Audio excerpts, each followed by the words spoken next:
Domnule ministru, ce se întâmplă aici, mai exact? E o campanie inedită, Case cu căldură pentru români.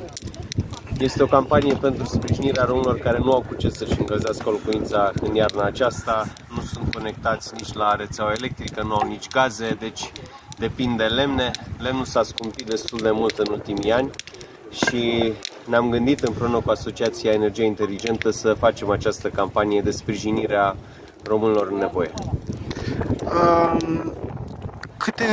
Câte locuințe o să sprijiniți cu această campanie?